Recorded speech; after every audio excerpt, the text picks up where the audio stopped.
Fala pessoal, tudo bom? Estamos chegando aqui para mais um vídeo da nossa série Construções Financiadas e Design de Valor, o sétimo vídeo, aliás, o sexto vídeo, perdão, sexto e último vídeo, com informações aí bem legais. Hoje a gente vai falar sobre comercialização e venda, né? Afinal de contas, todo esse processo que a gente passou é para que a coisa se materialize, a venda ocorra, né, e possa entrar o dinheiro, o fluxo de caixa, né, dentro do seu negócio, né? Então, quero aproveitar que é o nosso último vídeo, agradecer aí por vocês estarem conosco, nos acompanhando até aqui, e tenho certeza que esse vídeo aí vai fechar com chave de ouro essa nossa série. E também já convido, né, Renato, para que a gente para que vocês enviem as suas dúvidas, suas sugestões, o que vocês acham que ficou faltando, né? O que vocês acham que a gente pode abordar um pouco mais, que vocês ficaram com dúvidas. Então, esse canal aqui que nós estreamos através dessa série foi justamente para estreitar relações aí, ouvir um pouco mais também das sugestões, das dúvidas, o que o mercado, as pessoas que estão interessadas em entrar nesse mercado têm de dúvidas. Então, já aproveito e passo a palavra para a saudação aí do meu sócio, arquiteto Renato Leal. Fala aí, Renato, tudo bom?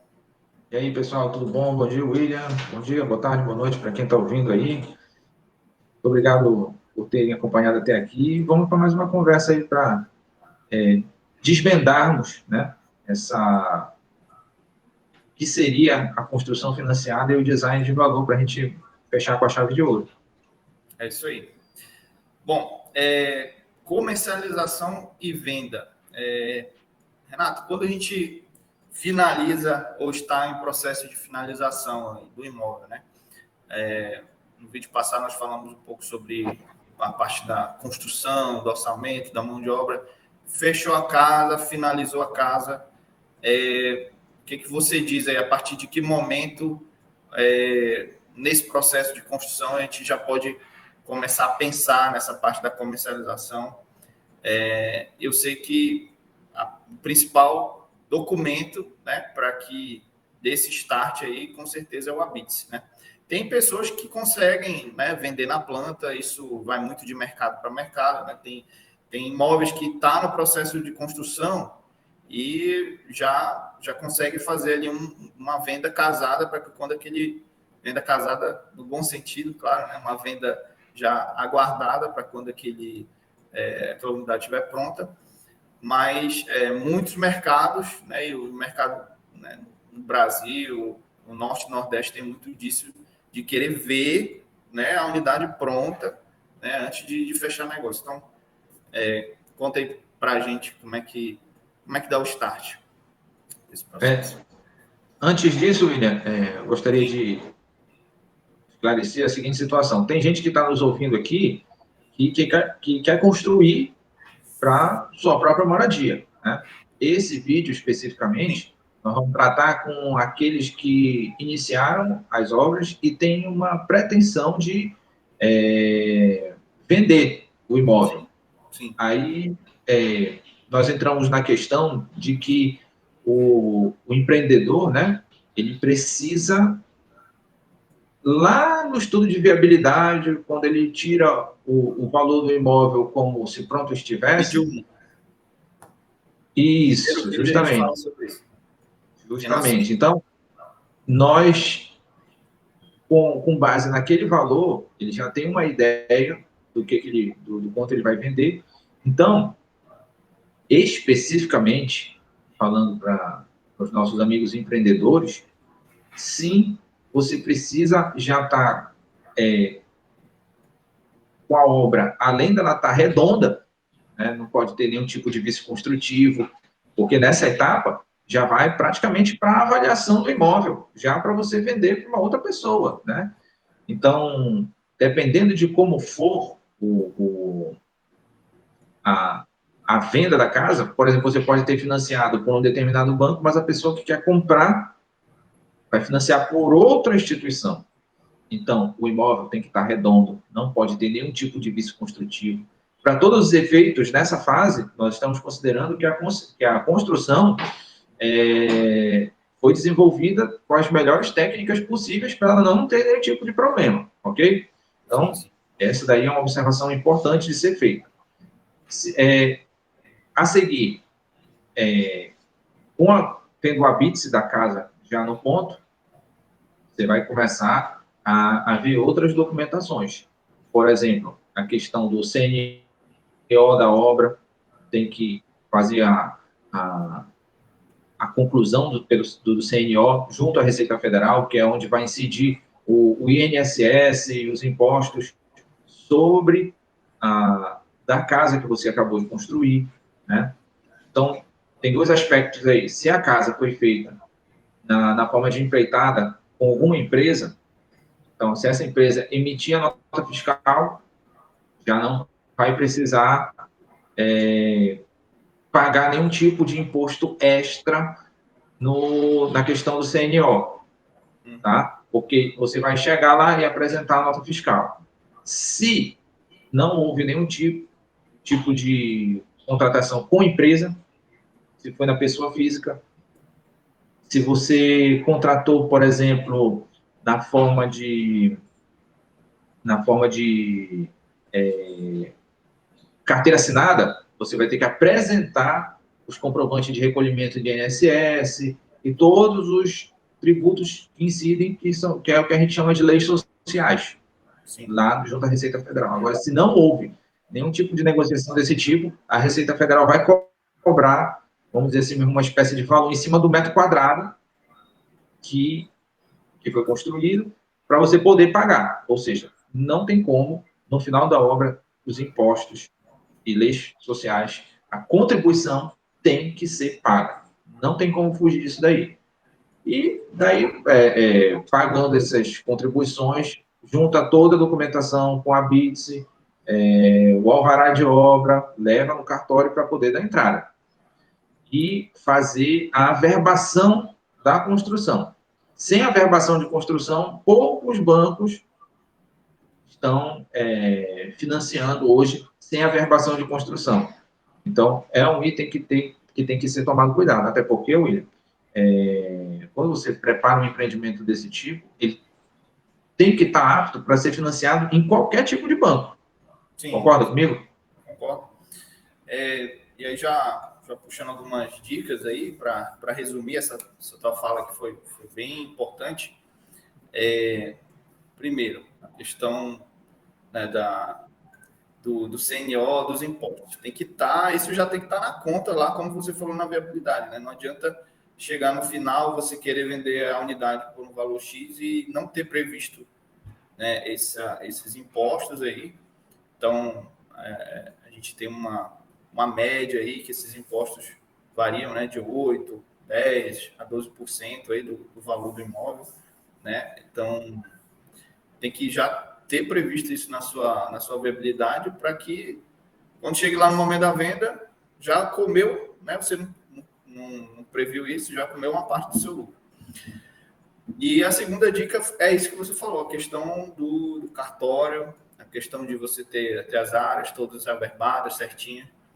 Nós temos, né, facilidade de já pessoas específicas que trabalham com isso, despachantes, né, que já tem esse processo, essa vivência dentro do cartório, ele já passa uma listinha bonitinha para você da documentação que você precisa. Então, uma dica boa é, né, ter, né, indicações desses despachantes, de bons despachantes, né? A gente aqui na empresa trabalha com alguns muito bons.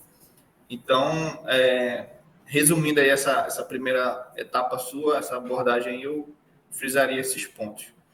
E aí, Renato, depois que sai a averbação, a construção lá direitinho, lá, todas as áreas, né, bem certinha, que isso aí também pode dar problema lá em alguns bancos. O que se segue aí? Como é que faz o processo aí de finalização dessa venda?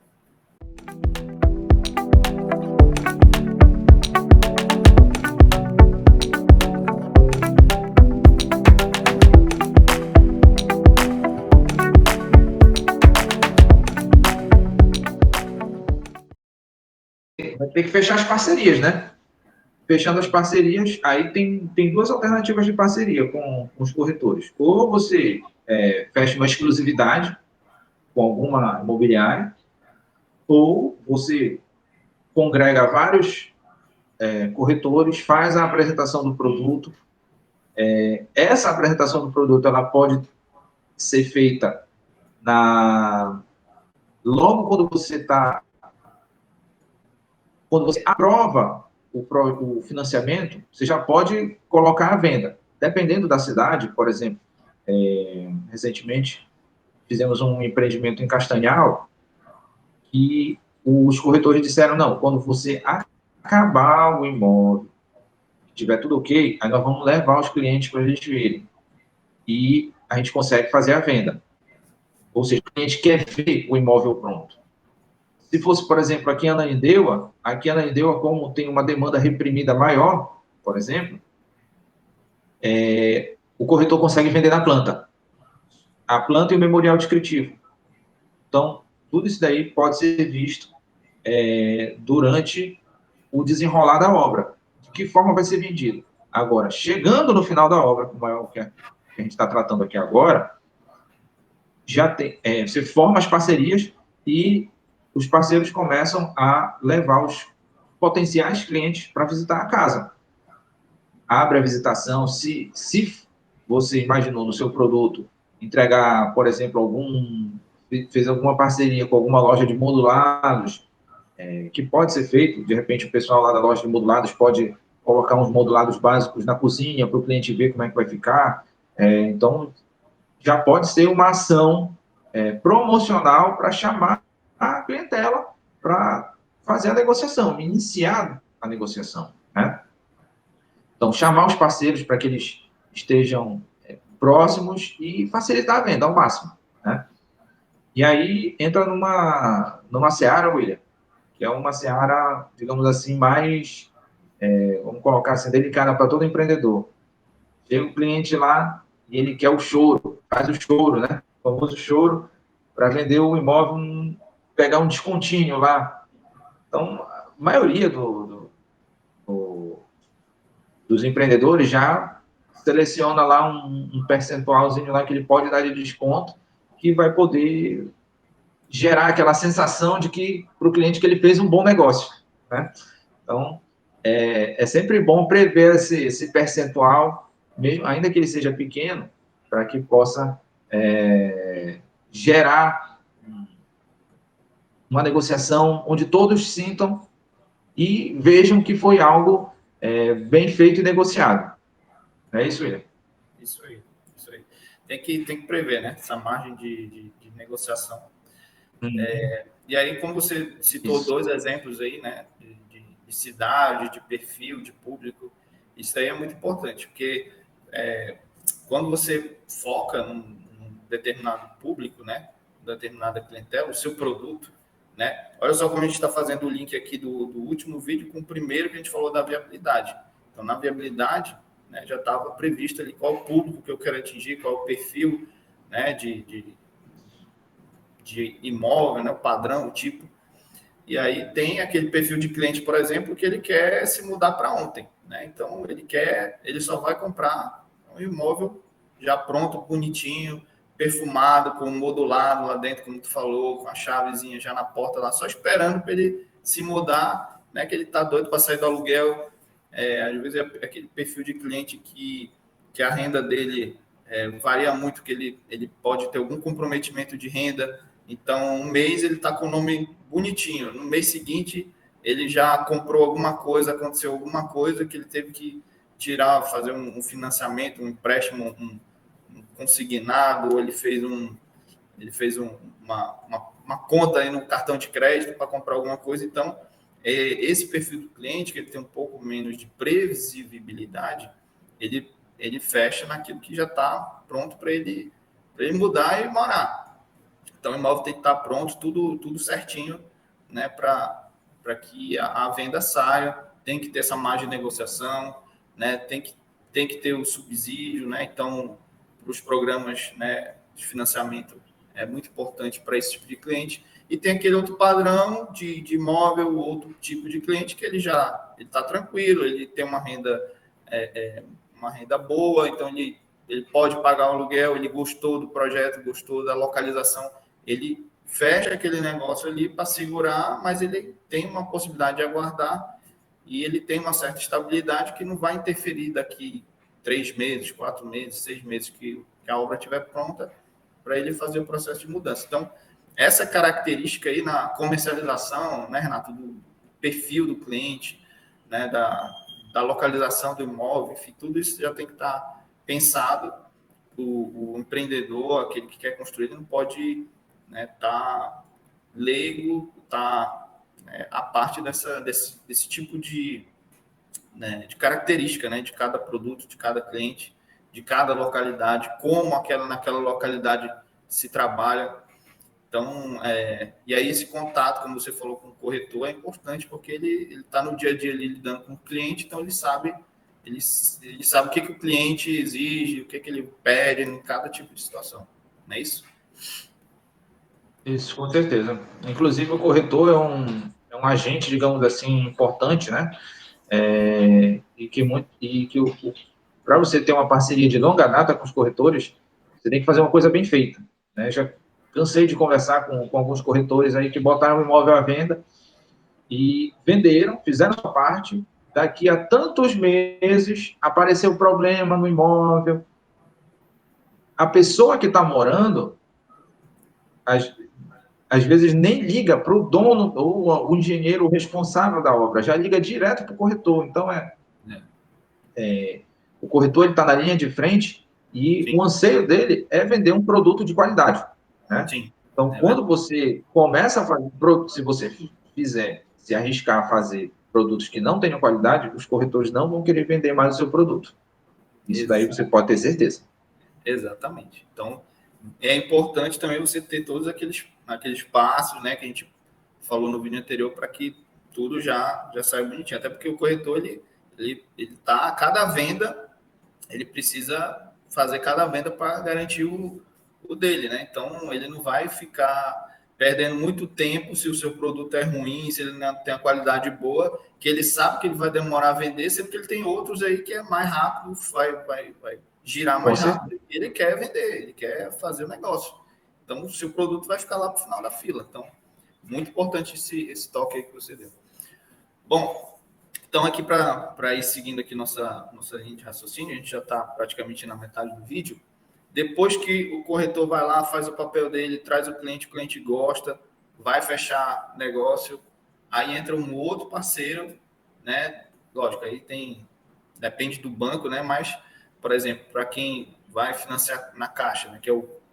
Que é responsável aí pela maioria dos negócios, entra o correspondente bancário, não é isso, Renato? O parceiro ali que vai pegar, reunir a documentação do cliente, vai fazer o processo, né?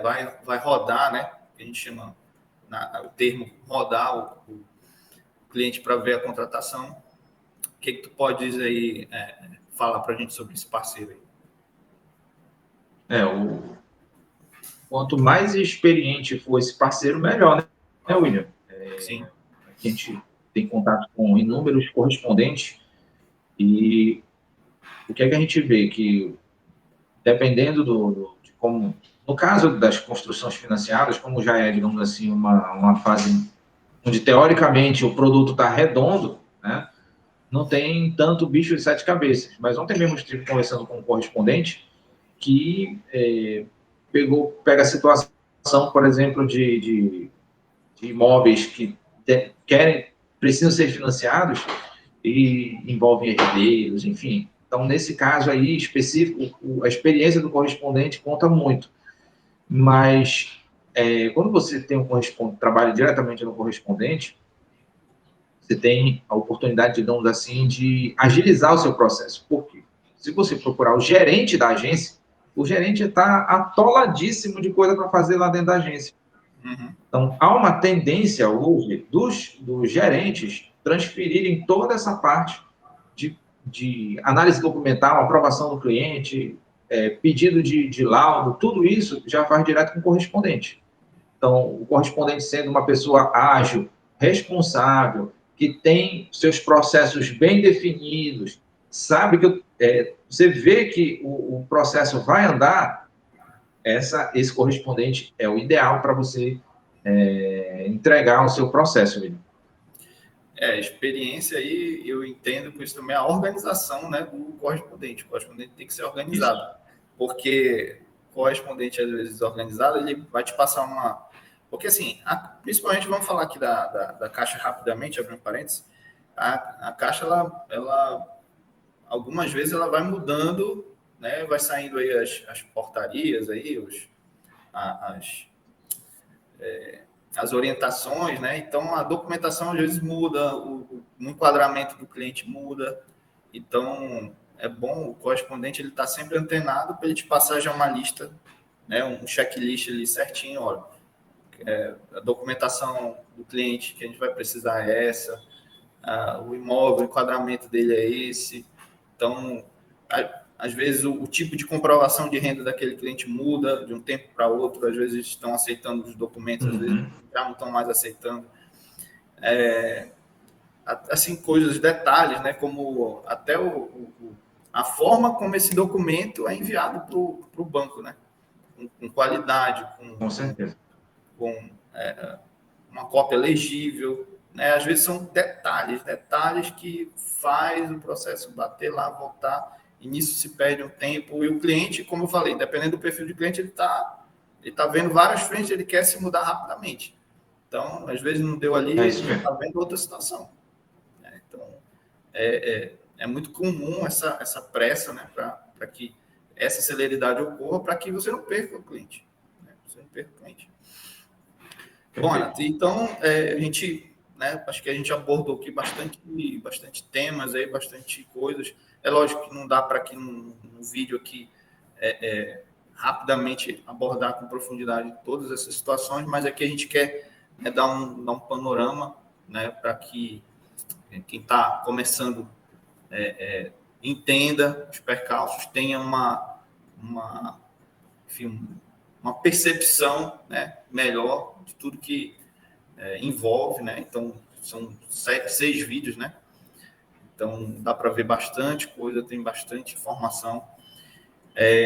E aqui, Renato, para a gente fechar aqui sobre esse tema, né? Essa série, eu queria falar rapidamente aí com você, trocar uma ideia sobre a questão do financiamento e da perspectiva, né, de negócio que envolve financiamento. Porque muita gente tem algumas coisas, né, que a gente escuta por aí, por exemplo, não vou fazer um financiamento porque os juros é muito alto, não vale a pena, acho que é melhor pagar um aluguel, acho que é melhor pegar esse dinheiro e investir, né, ou por que o financiamento. Então, só para a gente encerrar, né, porque afinal de contas a gente falou do design de valor, acho que a gente bateu muito nessa tecla, né, a questão de você ter um bom produto, de você ter um processo, de você ter um produto, né, que responda, né, aquele perfil de cliente, aquele perfil, né, de localidade. Então, e na parte da construção financiada, eu acho que a gente poderia, né, finalizando aqui, abordar a questão das vantagens, né, e por que essa modalidade é tão utilizada no Brasil e por que ela dá tão certo. Aí a gente pode dizer assim mesmo, vamos mudar a chave agora. Antes a gente estava falando diretamente com o empreendedor, agora falando com você que vai construir a sua casa para você morar. Né? Se você, ainda que você diga, vou pagar 2 imóveis e vou morar em um, por causa dos juros e tal. É assim, William, eu vou te colocar aqui agora uma forma que eu penso, né? Pagando uma parcela de um financiamento, ainda que você pague um valor semelhante ao aluguel, no final do comparativo, você fica com o imóvel numa condição de financiamento e na condição de aluguel, você não fica com o imóvel, você está pagando para uma outra pessoa. Então, tem 2 perspectivas aí. Se você construiu determinado imóvel, e até como empreendedor vislumbrou colocar para alugar, é um tipo de negócio. Você que fez para vender é outro tipo de negócio. E você que fez para morar é só benefício, porque você vai ficar com o benefício da valorização do imóvel, que ano a ano só aumenta. Principalmente se você construiu num lugar que tem boa perspectiva de valorização. Isso daí foi lá atrás, na escolha do terreno, quando você foi, digamos assim, orientado, bem orientado, a, a, a escolha do terreno. Olha, esse terreno aqui ele tem boa infraestrutura, ele tem uma localização boa aqui, perto de uma infraestrutura de comércios e serviços, enfim. Então, quando você coloca para comparar, acaba ficando mais claro ainda as vantagens de você fazer o financiamento, sem falar que esse financiamento, muitas vezes, ele nem chega a rivalizar, vamos colocar assim, diretamente com o aluguel. Muitas vezes a parcela do financiamento é até inferior ao valor do aluguel. Acho que você falou a palavra certinha, é comparar, né? Acho que comparar. Se a pessoa comparar, fizer um cálculo rapidinho, assim, né? Não ficar só ouvindo, né? Você pode ter ouvido de um lado, tá ouvindo a gente agora, mas e aí? Faz uma comparação, né? Pega, né, o tempo que você vai, né, pagar um financiamento, que aí tem que ter um parêntese também, porque os juros do financiamento habitacional ele é muito mais em conta do que em outros. Você comparar aí com juros de capital de giro, juros de cartão nem se fala, né? Mas com qualquer outro tipo de juros, é um juros muito abaixo para a realidade nossa, para a realidade do Brasil. Então, você pega esses juros aí, geralmente eles são decrescentes, você pode amortizar também, que é a amortização, que é a questão de você pagar antes do vencimento do prazo do seu financiamento. Então, esses juros que estavam, que iam incorrer no tempo, eles estão, né, eles são eliminados, eles são trazidos ao valor presente, você, né, paga, e esses juros aí a gente chama de amortização. Então, você não vai pagar aqueles juros todos, né? Os juros é ao longo do tempo. Então, isso aí também facilita. Então, e outra, você falou muito bem, você está pagando um bem que é seu. Num aluguel, em qualquer outra situação, você vai estar pagando, às vezes, um valor maior, como você falou, e o bem não é seu. E você não tem segurança de nada, né? Você não tem segurança de fazer uma obra, uma reforma.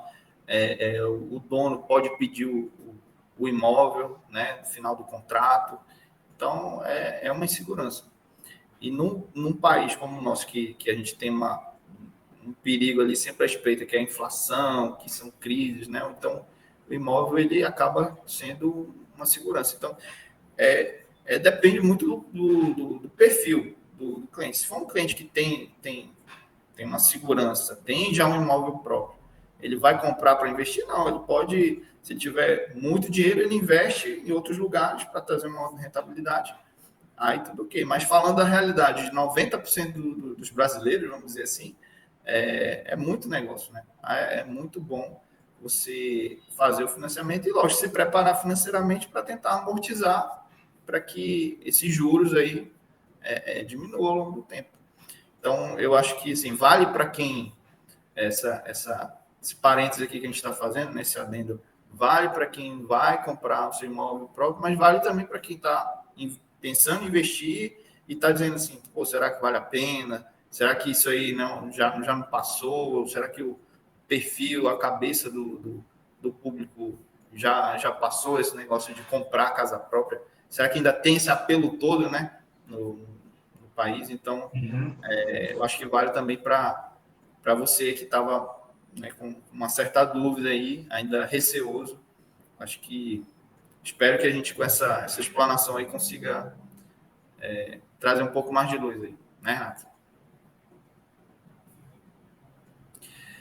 Então, já temos aí um bom tempo de vídeo. Vou aproveitar esses últimos minutos também para agradecer todo mundo que nos acompanhou, agradecer demais aí o prestígio, o tempo que você dedicou, né, viu esse vídeo, foi assim, muito bacana, muito importante para a gente, foi uma aventura aqui gravar essa série, né, Renato? A gente teve que parar tudo, teve toda a organização para fazer, o tempo, a dedicação. Então, agradecer aí todo o apoio do pessoal também que está nos ajudando aí a fazer esse vídeo aí. Flávio aí que está nos ajudando aí, acompanhou e escutou a gente todos os dias aí, está ajudando na montagem desse vídeo. Mas principalmente ao pessoal que nos assistiu, que parou um pouquinho do seu tempo para ouvir. A gente espera demais que tenha ajudado, que tenha servido aí para dar uma luz, para dar ideias, né? A gente sabe que o conhecimento, a informação, ela vai nos dando liberdade para poder agir, para poder tomar as decisões. E, então, nossa ideia foi justamente essa. Então, agradecer demais. Passo aí a palavra para você. Eu tenho certeza que você também quer fazer os agradecimentos aí. Gostaria de agradecer a todos que participaram. Gostaria de agradecer a sua atenção, você está aqui, e dizer que não para por aqui, né, William? Agora que a gente começou, a gente também não vai mais parar, né?